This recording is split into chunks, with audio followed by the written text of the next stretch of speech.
Hello everyone, मी जाकीर शेख, संचालक vision academy Kinwat. तर विद्यार्थी मित्रांनो, आजच्या या व्हिडिओमध्ये आपण पोलीस भरतीचा अभ्यास कसा करायचा, पोलीस भरतीची सुरुवात कधीपासून करायची आणि पोलीस भरतीसाठी पात्रता निकष आणि त्याचबरोबर पोलीस भरतीचा अभ्यासक्रम या सविस्तर गोष्टीवर आपण आज चर्चा करणार आहोत. तर सदर व्हिडिओ शेवटपर्यंत पहा. जे विद्यार्थ्यांची 10वी-12वी झालेली असेल, त्यांना पोलीस भरतीची तयारी करायची असेल, तर या विद्यार्थ्यांकरिता पोलीस भरती नेमकी असते तरी काय आणि पोलीस भरतीचा अभ्यासक्रम, नियोजन याविषयी आपण सविस्तर बोलणार आहोत.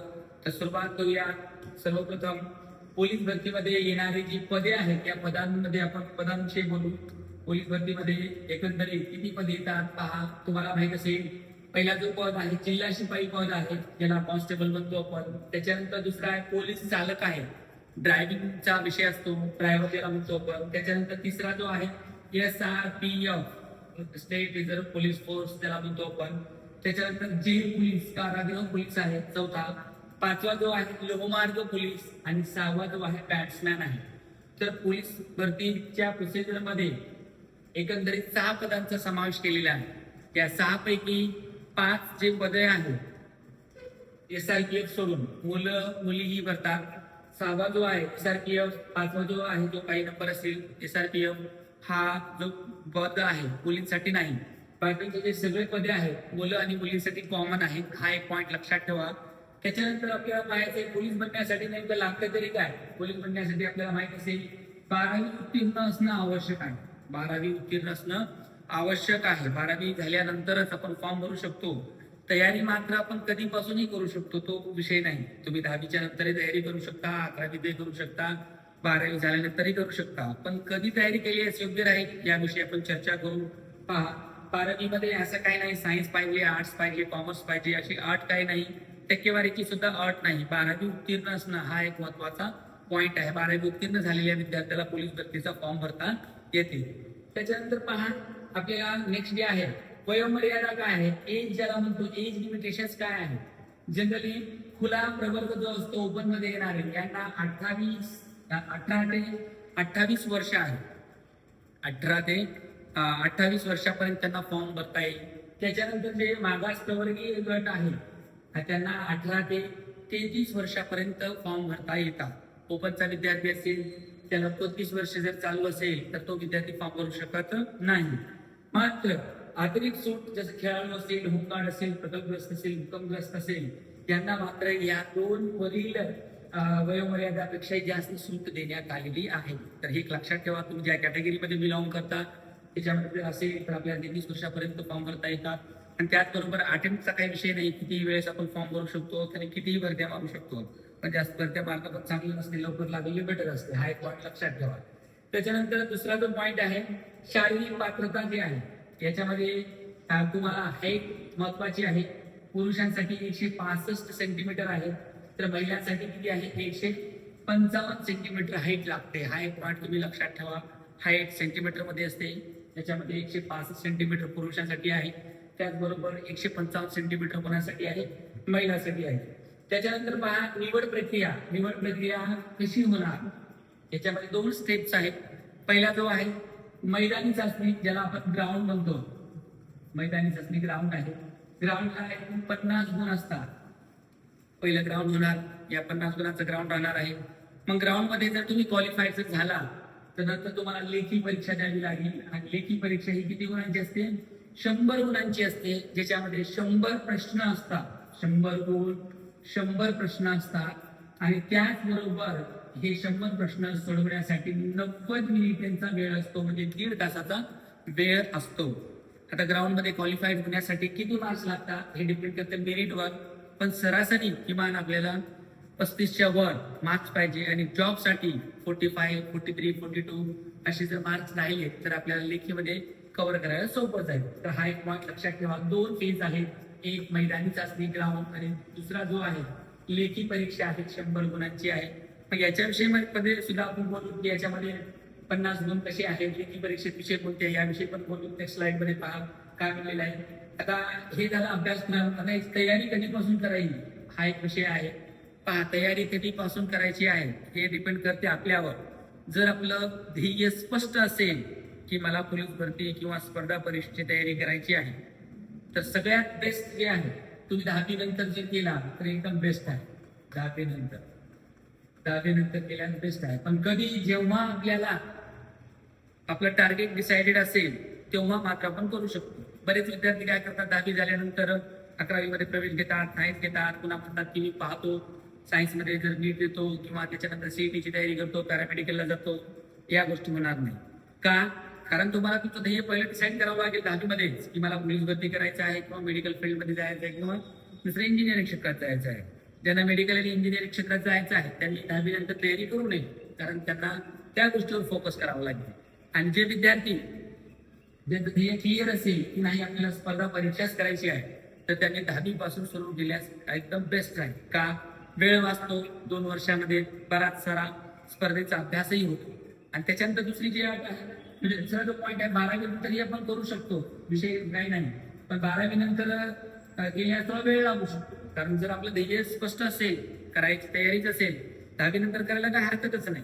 स्पर्धा परीक्षेचं टार्गेट असेल तर. आता याच्यामध्ये बरेच विद्यार्थी विचार करतात की मग आर्ट घ्यावं का सायन्स घ्यावं. आता सायन्स घेतल्यावर 10वी पासून तयारी केल्यास थोडं अवघड जाईल, परंतु नियोजन जर पद्धतशीर असेल तर सायन्स सोबतही तयारी करता येते. जसं की आपण क्लासेस आणि शाळेचा कोचिंगचा आणि कॉलेजचा शेड्यूल परफेक्ट झाल्यानंतर आपण स्पर्धा परीक्षेच्या बेसिक घटकांचा 11वी मध्ये अभ्यास जर सुरू केलो, सामान्य ज्ञानसारखा, गणितासारखा, जर 1-2 तासाचा जरी अभ्यास केला तर या गोष्टी होत असतात. कारण तिकडे सायन्समध्ये आपल्याला सीईटी किंवा नीट द्यायचंच नसेल तर मग तयारी आतापासून क्लिअर करायला काय हरकत नाही. पण 11वी मध्ये सायन्स घ्यायचं का आर्ट घ्यायचा हाही विषय आपल्या स्वतःवर डिपेंड करतो. सायन्स घेतल्यासाठी चांगलं राहील. त्याच्यानंतर नेक्स्ट पहा काय म्हटलेलं आहे, मैदानी चाचणी. आता मैदानी चाचणी आहे याच्यामध्ये किती गुण आहेत आताच बोललो आपण, 50 गुण आहेत. त्याच्यामध्ये 50 गुणांपैकी विशेषतः 3 इव्हेंट आहेत. त्याच्यामध्ये पुरुषांसाठी पहा 1600 मीटर आहे. 1600 मीटर धावणे गेला म्हणतो आपण, 20 गुण आहेत. 1600 मीटर धावण्याला 20 गुण आहेत. त्याच्यानंतर आहे 100 मीटर आहे ज्याला 15 गुण आहेत. आणि त्याच्यानंतर गोळा फेक आहे 15 गुण आहेत. म्हणजे तुम्हाला 3 इव्हेंट आहेत आणि याच्यामध्ये 2 इव्हेंट तर रनिंगवर डिपेंड आहे आणि एक जो इव्हेंट आहे हा एक इव्हेंट त्याच्यावर आहे आपल्या गोळा फेकण्यावर आहे. तर एकूण हे 20, 15 आणि 15 30 50 मार्काचा हा ग्राउंडचा शेड्यूल असतो. तर जे विद्यार्थी ग्राउंडसाठी प्रिपेअर होतात त्यांनी स्वतःला फिजिकली फिटनेस खूप इम्पॉर्टंट आहे. फिजिकली फिटनेस झाल्यानंतर मग आपल्याला या गोष्टी करता येतात, कारण रनिंग खूप महत्वाची आहे. मग रनिंगसाठी आपल्याला काय करावं लागेल काय नाही आपल्यालाही माहित आहे. त्याच्यानंतर नेक्स्ट जो पॉईंट आहे याच्यामध्ये महिला उमेदवारासाठी काय आहे, महिला उमेदवारासाठी सुद्धा 3 इव्हेंट आहे. 800 मीटर आहे, 20 गुण आहेत. 100 मीटर आहे, 15 गुण आहे आणि गोळा फेक आहे 15 गुण आहे. तर मुलींना सुद्धा सेम आहे, फक्त तिथं मुलांसाठी 1600 मीटर आहे तर मुलींसाठी ते किती आहे 800 मीटर आहे. म्हणजे मुख्य इव्हेंट रनिंगचा आहे. रनिंग जर चांगली असेल तर आपल्याला हे मार्क्स मिळवायला सोपे जातात. त्याच्यानंतर गोळा आहे, हे 2 आणि हा 3 इव्हेंट आपल्याला लक्षात ठेवावा लागेल. क्वालिफाईड होण्यासाठी आपल्याला 35+ तरी मार्क्स लागतात, पण सेफ झोन असतो 45+ आणि जॉबसाठी सुद्धा तो चांगला आकडा असतो. किमान 43, 44, 45 हे आकडे चांगले असतात. त्याच्यानंतर नेक्स्ट जे आहे लक्षात ठेवा लेखी परीक्षा. लेखी परीक्षेसाठी किती गुण असतात, 100 गुणांचा पेपर असतो लेखी परीक्षेचा. आणि 100 गुणांच्या पेपरमध्ये 4 विषय असतात. त्याच्यामध्ये मराठी व्याकरण आहे, त्याच्याला 25 प्रश्न दिलेले असतात आणि 25 गुण पण असतात. गणित आहे, गणित मध्ये सुद्धा 25 प्रश्न 25 गुण. आता गणित शब्द वापरलेला आहे त्याच्यामध्ये बीजगणितचे प्रश्न असू शकतात, भूमितीचेही असू शकतात आणि अंकगणिताचेही असू शकतात. बुद्धिमत्ता चाचणी आहे, याच्यातही सुद्धा 25 प्रश्न आहेत आणि 25 गुणांसाठी विचारले जातो. आणि सर्वात शेवटचा जो विषय आहे सामान्य ज्ञान आहे, ज्याला GS म्हणतो, GK म्हणतो पण, जनरल नॉलेज. हा सुद्धा विषय 25 प्रश्न 25 गुणांसाठी असतो. ज्यांना पोलीस भरतीची तयारी करायची आहे 4 विषयांची तयारी करून घ्यावी लागेल आणि यांचा अभ्यास यांचं नियोजन व्यवस्थित जर आपण केलं तर आपल्याला काय आहे तिथं पोलीस भरतीमध्ये चांगले मार्क्स मिळवता येतात. आता पोलीस भरतीमध्ये किती मार्क्स पाहिजे डिपेंड करते मेरिटवर, पण सगळ्यात बेस्ट जो ऑप्शन आहे 80 ते 90च्या आसपास जर राहिले तर बेटर आहे. कारण कधी कधी जिल्ह्याची मेरिट हाय पण लागते, पेपर सोपा राहिला तर 95, 92, 93 वर पण लागू शकते. त्याच्यानंतर पेपर जर अवघड राहिला तर मग 80 मग येणाऱ्या संख्येवर सुद्धा डिपेंड करते. तर यासाठी आपल्याला हे 4 विषयांची तयारी व्यवस्थित करावी लागेल. आणि हे 4 विषय कसे अभ्यासायचे हे आपण पहा. तर याच्यामध्ये पहिला जो विषय मराठी व्याकरण आहे. मराठी व्याकरण तुम्हाला माहीत असेल, बहुतांश म्हणजे सगळ्याच स्पर्धा परीक्षेसाठी असतो. ज्या वर्ग 3, 4च्या पेपर्स परीक्षा असतात त्याच्यामध्ये मराठी व्याकरणाचा मुख्य रोल असतो. जवळपास 25% भाग मराठी व्याकरणाचा असतो. आता याच्यामध्ये पोलीस भरतीच्या विषयी जर बोललो तर मराठी व्याकरणामध्ये तुम्हाला शब्दांच्या जाती, मग भाषा, व्याकरण, समास, प्रयोग, संधी, अलंकार या घटकांचा अभ्यास करावा लागेल. आणि त्याचबरोबर त्याच्यामध्ये व्याकरण प्लस तुम्हाला काय करावं लागेल, शब्द संग्रह यांचाही आपल्याला अभ्यास करावा लागेल, शब्दसिद्धीचा. कारण व्याकरण आणि व्होकॅब्युलरी या दोन्ही गोष्टी महत्वाच्या असतात. आता मराठी विषय तुम्ही तलाठीसाठी सुद्धा सेम आहे, त्याच्यानंतर वनरक्षकसाठी सुद्धा आहे, किंवा मग तुम्ही इतर कोणत्याही स्पर्धा परीक्षेची तयारी करत असाल तर मराठी व्याकरण हा विषय आहे. आता पोलीस भरतीसाठी मराठी वेगळं आणि इतर परीक्षेसाठी मराठी वेगळं असं काही नाही, सर्वांना सेम आहे. तयारी करताना आपण एकदम अशी करायची की आपला मराठी व्याकरणाचा जो विषय आहे तो सर्व स्पर्धा परीक्षेसाठी कामी येईल आहे न करायचं आहे. आणि दुसरी महत्वाची गोष्ट अशी आहे की सगळ्यांना सिलेबस तोच आहे, फक्त प्रश्न विचारण्याचा दर्जा, प्रश्नाचं स्वरूप थोडा वेगळा असू शकतो. पण तुम्ही मराठी व्याकरणाचे काही चांगली पुस्तक जर घेतलात, ती पुस्तक व्यवस्थित जर वाचन जर केला, अभ्यास जर केला तर तुमच्या मराठी व्याकरणाची चांगली तयारी होऊ शकते. म्हणजे सांगायचं तात्पर्य असं आहे, मराठी व्याकरण सगळ्या स्पर्धा परीक्षेसाठी हा घटक आहे, हे एक लक्षात ठेवा. 25 प्रश्न असतात. आणि त्याच्यानंतर दुसरा जो आहे त्याच्यामध्ये गणित आहेत, 25 प्रश्न आहेत, बुद्धिमत्ता आहेत, 25 प्रश्न आहेत. म्हणजे गणित आणि बुद्धिमत्ता 50% रोल या 2 विषयांचा आहे, विषयामध्ये पोलीस भरती करते. तर हा बी एक घटक आहे. गणित आणि बुद्धिमत्तेची जर आपण तयारी व्यवस्थित करून जर घेतलो, तयारी जर केलो तर आपल्यासाठी बेनिफिशियल आहे. कारण त्याच्यानंतर आपण इतर कोणत्याही स्पर्धा परीक्षेमध्ये सुद्धा, त्याच्यामध्ये तलाठी असेल किंवा वनरक्षक असेल, याच्यामध्ये सुद्धा आपल्याला बुद्धिमत्तेचा विषय पाहायला मिळतो. किंवा इतर जे वर्ग 3चे जे काही पोस्ट असेल त्याच्यामध्ये सुद्धा हा भाग आहे. यासाठी गणित आणि बुद्धिमत्तेची चांगली प्रॅक्टिस करावी लागेल, त्याचं योग्य नियोजन करावं लागेल. आज मार्केटमध्ये भरपूर पुस्तके आहेत, पुस्तकांचा वापर करा आणि जे काही कन्सेप्ट आहेत प्रॉपरली क्लिअर करून घ्या. आणि जे काही आपण प्रश्न सोडवतो, किती मिनिटात सोडवतो, कोणत्या मेथडनं सोडवतो हे सुद्धा मॅटर करते. हे झाले 75 प्रश्न, 75 गुण. त्याच्यानंतर सगळ्यात महत्वाचा विषय आहे सामान्य ज्ञान, ज्याला आपण काय म्हणतो GS. 25 प्रश्न आहेत त्याच्यामध्ये, 25 प्रश्न आणि त्याच्यानंतर 25 गुण असतात. आता बरेच विद्यार्थी सामान्य विज्ञानाच्या अभ्यासामध्ये चुका करतात, कारण विषय काय सोपा आहे, हा विषय मला जमतो, GS काय अवघड नाही. विषय असं नाही, याच्यामध्ये येणारे विषय किती आहेत पहा. तुम्हाला माहित असेल याच्यामध्ये इतिहास विषय आहे, इतिहास. आणि इतिहासामध्ये आलं सगळंच इतिहास. त्याच्यामध्ये कोणतं आलं, महाराष्ट्राचा आला, आधुनिक भारताचा आला, त्याच्यानंतर मध्ययुगीन आला, प्राचीनचा सुद्धा काही भाग आलेला आहे. मग ह्याचं पूर्ण आपल्याला नियोजन करावं लागेल. त्याच्यानंतर दुसरा विषय आहे भूगोल. भूगोलमध्ये पूर्ण आला, महाराष्ट्राचा भूगोल आला, भारताचा भूगोल आला, जगाचा भूगोल आला. त्याच्यानंतर याच्यामध्ये आपल्याला पंचायत राज आहे, पंचायत राज विषय आपल्याला अभ्यास करावा लागेल. स्थानिक स्वराज्य संस्थेचा राज्य घटना आहे, याचाही आपल्याला अभ्यास करावा लागेल. त्याच्यानंतर अर्थशास्त्र आहे, अर्थशास्त्राचाही अभ्यास करावा लागेल थोडक्यात. त्याचं सामान्य विज्ञान आहे, जनरल सायन्स ज्याला म्हणतो, त्याच्यामध्ये 3 विषय येतात, फिजिक्स, केमिस्ट्री, बायो, हा सुद्धा घटक आपल्याला अभ्यास करावा लागेल. त्याच्यानंतर चालू घडामोडीचा विषय असतो, चालू घडामोडी हाही विषय आहे याच्यामध्ये. आणि त्याच्यानंतर इतर सुद्धा काही भाग याच्यामध्ये समावेश केलेला आहे, जसं तंत्रज्ञानाचे, कृषीचे सुद्धा प्रश्न याच्यावर येऊ शकतात. तर हा जो विषय आहे याचं आपण जेव्हा नियोजन करतो ते नियोजन खूप महत्वाचं आहे. कारण ते असं इतिहास वाचलं की भूगोल विसरून जातो, भूगोल वाचल्यानंतर पंचायत राज आणि राज्यघटना राहून जाते. मग याकरिता आपल्याला प्रॉपर नियोजन करावं लागेल. मग तो नियोजन कसं करावं लागेल, अभ्यास किती तास करावा लागेल, याच्याविषयी आपण बोलू समोर. तर सांगायचं तात्पर्य एवढं आहे की सामान्य ज्ञान जो विषय आहे, सामान्य ज्ञान जो विषय आहे हा किती गुणासाठी आहे, 25 गुणासाठी आहे. आणि त्याचबरोबर 25 प्रश्न आहेत. आणि दुसरी गोष्ट जर तुम्ही विचारात घेतला, तलाठीला सुद्धा सामान्य विज्ञान आहे, वनरक्षकला सुद्धा आहे, इव्हन जे काही सरळ सेवा भरती आहे त्याच्यामध्ये सुद्धा आहे, फक्त दर्जा कमी जास्त आहे. मग तुम्ही जेव्हा नियोजन करता तेव्हा असा अभ्यास करावा लागेल की त्याच्यामुळे आपल्याला हे सर्व परीक्षेसाठी कामी येईल.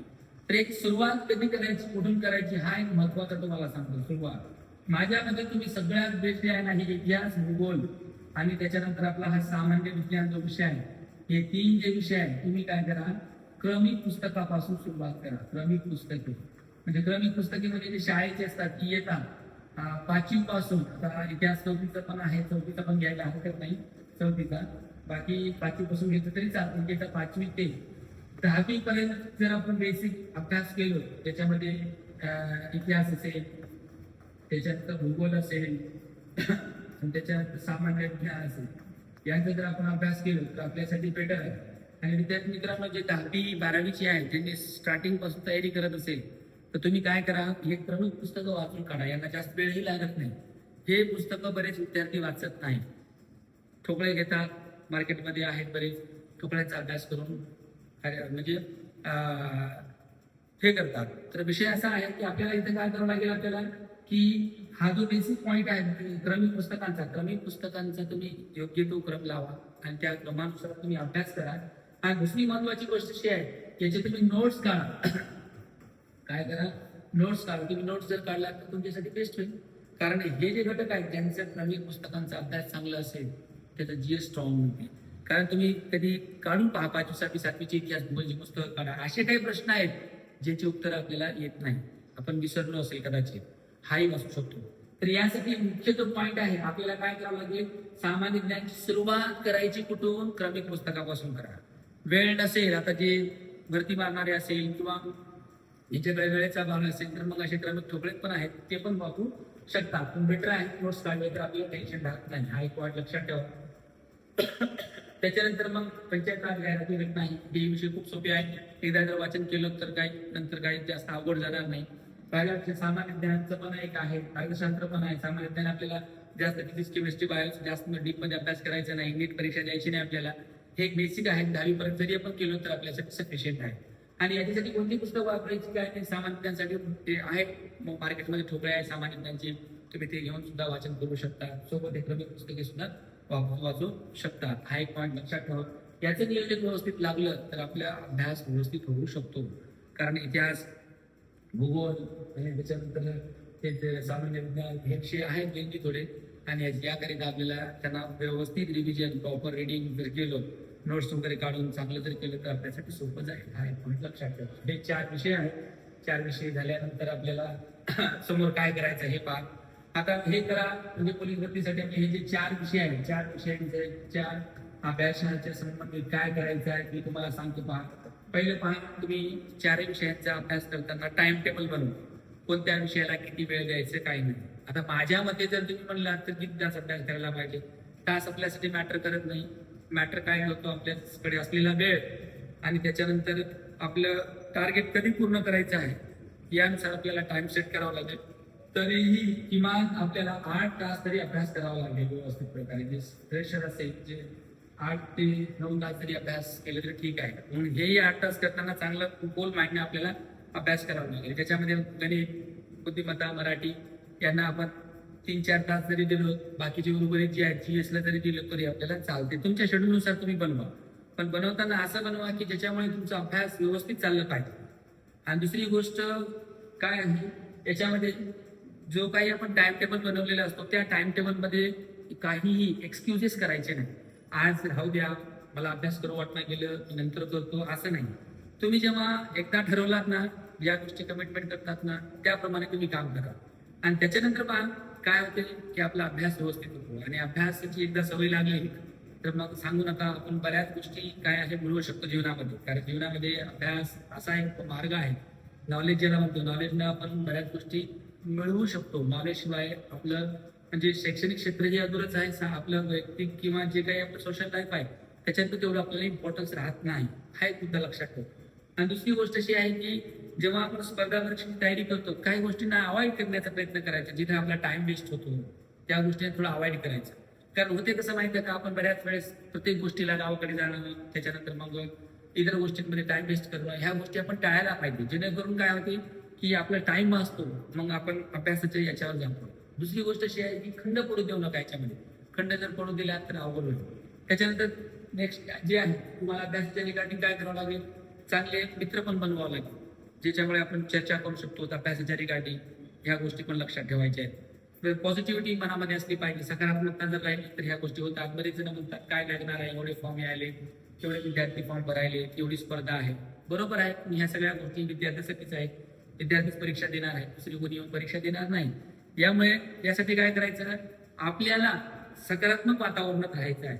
आणि दुसरी गोष्ट, या क्षेत्रात येण्याच्या अगोदर तुमची इच्छा पाहिजे. इच्छेनुसार आला तर ठीक आहे, नाहीतर मग आपण कोणाचं अनुकरण केलेलं असेल, ह्याना की लागला, आमच्या गावातला लागला, गल्लीतला लागला, मग मी आलो, असं नाही.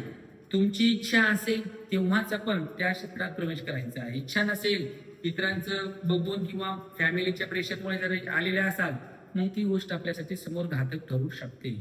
मग नियोजन व्यवस्थित करा, हार्डवर्क कंटिन्यू करा आणि थोडंफार एंटरटेनमेंट बी करा. असं नाही की कंटिन्युअसली अभ्यास अभ्यास अभ्यास असं नाही. पण एक गोष्ट लक्षात ठेवा की आपल्याला ज्या काही गोष्टी करायच्या आहेत फ्युचरमध्ये, त्या गोष्टीला कुठे ब्रेक लागू देऊ नका. बस सांगायचं तात्पर्य इतकंच आहे.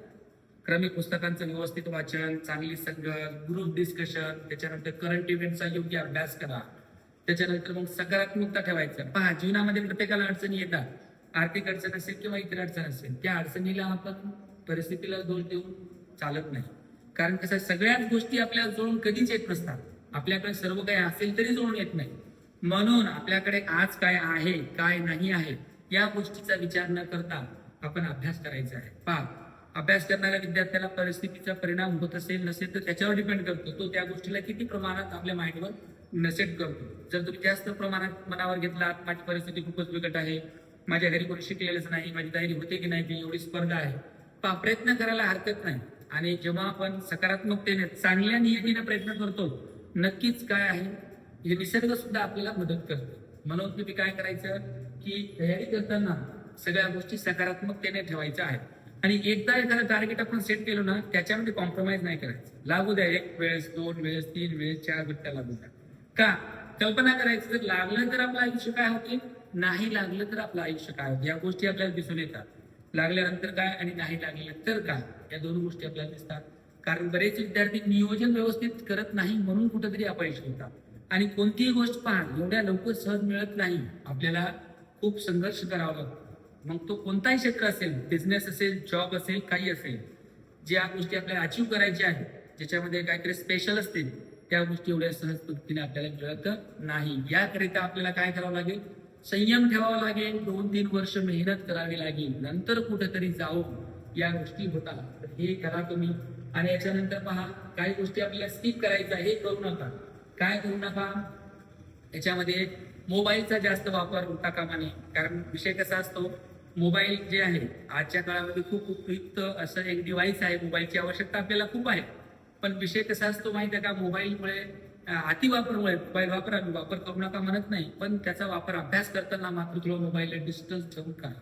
कारण ते असं एक नोटिफिकेशन आला की मग त्याच्यामध्ये आपण सोशल मीडियाच्या मध्ये इन्व्हॉल्व होऊन जातो, आपला बराचसा वेळ निघून जातो. आणि दुसरी गोष्ट काय असते, मग आपला वेळ जातो, मग अभ्यासामध्ये खंड पडतो, मग आपल्याला अभ्यास करू वाटत नाही, मग विषयहीन आपण होऊन जातो. तर हा एक पॉईंट लक्षात ठेवा की मोबाईलचा वापर अभ्यास करताना, खास करून जेव्हा तुम्ही ऑफलाईन स्टडी करता, तेव्हा मोबाईलला साईडला आणि सायलेंट मोडवर करून ठेवा. त्याच्यानंतर संगत चांगली ठेवा. कारण जे लोक आपल्या सोबत आजूबाजूचे असतात, त्याची संगत चांगली असेल त्याप्रमाणेच आपण घडतो. कारण कसं आहे, आजकाल लोकांची छाप एकमेकांवर पडणारीच राहते. म्हणून आपला जो फ्रेंड सर्कल आहे, मग आपण दुःखामध्ये असेल की सुखामध्ये असेल, तो आपल्या पाठीशी उभा राहायला पाहिजे. असे लोक, असे माणसं तुमच्या अभ्यासाच्या सराउंडिंग मध्ये जोडा, जेणेकरून तुम्हालाही अभ्यासाला सोपं जाईल, त्यांनाही सोपं जाईल. आणि त्याच्यानंतर कोणत्या गोष्टी अवॉइड करायच्या आहेत की अभ्यासामध्ये जास्त खंड पडू दिला तरी आपल्याला चालणार नाही. हा एक पॉईंट लक्षात ठेवा. त्याच्यानंतर तुम्ही प्रत्येक विषयाचं योग्य नियोजन करा, जेणेकरून तुमच्यासाठी एकदम बेस्ट होईल. सगळ्या विषयाचा जर अभ्यास व्यवस्थित केला तर तुम्हाला सोपं जाईल. त्याच्यानंतरचा एक महत्वाचा आणि शेवटचा पॉईंट आहे PYQs. अभ्यास करताना पहा, काय करावं लागेल तुम्हाला, मागच्या वर्षी आलेले जे काही पेपर्स मधले प्रश्न आहेत, ते सगळे प्रश्न तुम्ही सोडवा. हा एक महत्वाचा पॉईंट आहे. आणि इतर सुद्धा बरेच पुस्तकं आहेत, ज्या पुस्तकांमध्ये संभाव्य प्रश्नपत्रिका दिलेल्या असतात, ते सुद्धा तुम्ही पहा. अभ्यास करताना तुम्ही आठवड्यातून 1 ते 2 पेपर सोडवलं पाहिजे आजच्या डेटमध्ये. कारण कसं आहे, प्रश्न कसे येतात हे जर आपल्याला समजलं तरच आपण काय करू शकतो, समोर करू शकतो. प्रश्न कसे येतात हे जर आपल्याला माहित नसेल तर मग अभ्यासाला आपल्याला योग्य दिशा मिळत नाही. हा एक पॉईंट लक्षात ठेवा. PYQs खूप मॅटर करतात. कारण आपल्याला प्रश्न जर आपण सोडवलं तरच प्रश्नाचं स्वरूप आपल्याला समजून येतो. आणि थोडक्यात जर सांगायचं असेल विद्यार्थी मित्रांनो, पोलीस भरतीमध्ये जास्त डीप मध्ये असे अवघड काही प्रश्न येत नाही. तुम्ही व्यवस्थित बेसिक पासून जर केला तर होईल, विषय तो नाही. म्हणजे सांगायचं तात्पर्य एवढं आहे की हा टार्गेट आपल्यासाठी अचिवेबल आहे आणि हार्डवर्क जर करणारा विद्यार्थी असेल तर 1 ते 2 वर्षामध्ये त्याला पोलीस भरतीचं काय आहे सफिशियंट होऊन जाईल. हा एक मुद्दा लक्षात ठेवा. कारण बरेच विद्यार्थी अभ्यास खूप करतात पण त्यांना यश मिळत नाही. त्याचे 2 कारण असतात. एक तर प्रॉपर प्लॅनिंग करत नाही आणि दुसरी गोष्ट अशी आहे की कुठंतरी 1% लकचा म्हणजे लकही मॅटर करते, नाही अशातला प्रकार नाही, पण 1% आहे, 99% नाही. म्हणजे मला सांगायचं असं आहे की जेव्हा तुम्ही हे करता ना तर योग्य नियोजन करा. म्हणजे कसं अभ्यासाचा टाइम, ग्राउंडचा टाइम, त्याच्यानंतर कोणत्या विषयाला किती वेळ द्यायचं आणि दर हप्त्याला दर वीक मध्ये 1 ते 2 PYQचे पेपर आपल्याला सॉल्व्ह करायचे आहे. मग खंड न पडू तिथं सातत्याने ठेवायचं. बघा, इतरांचा आनंद होत असेल, इतर सक्सेस होत असेल किंवा काही करत असेल, अभ्यासाच्या या ड्युरेशन मध्ये आपल्या या ह्याच्यामध्ये आपण एकदम स्वतःला आयसोलेट करून एकांत ज्याला म्हणतो आपण व्यवस्थित प्रकारे अभ्यास करायचा आहे. कोणत्याच गोष्टींकडे लक्ष द्यायचं नाही. मग त्याच्यामध्ये आपल्याला कोणी म्हणत असेल किती दिवस झालं अजून तयारी करत आहेस, लागला नाही, गप ऐकायचं, गप बसायचं. कारण तयारी आपल्यालाच करायची आहे, परीक्षा आपल्याला द्यायची आहे, आपल्या जीवनाचं ओझं आपल्यालाच घेऊन चालायचं आहे, आपल्या जीवनाचा आनंद आपल्यालाच घ्यायचा आहे. त्याच्यासाठी बाकीच्याचं काय ऐकायचं नाही, हे एक लक्षात ठेवा. तर विद्यार्थी मित्रांनो, इथं आपण थांबू. थोडक्यात या व्हिडिओमध्ये मी तुम्हाला पोलीस भरतीचा अभ्यासक्रम आणि अभ्यासाच्या विषयी ज्या काही गोष्टी सांगितल्या नक्कीच तुम्हाला तो उपयुक्त ठरत असेल तर पहा. पुढील व्हिडिओमध्ये अशाच प्रकारे आपण अजून पोलीस भरतीवर आधारित व्हिडिओ बनवून इथं आपण थांबू. धन्यवाद.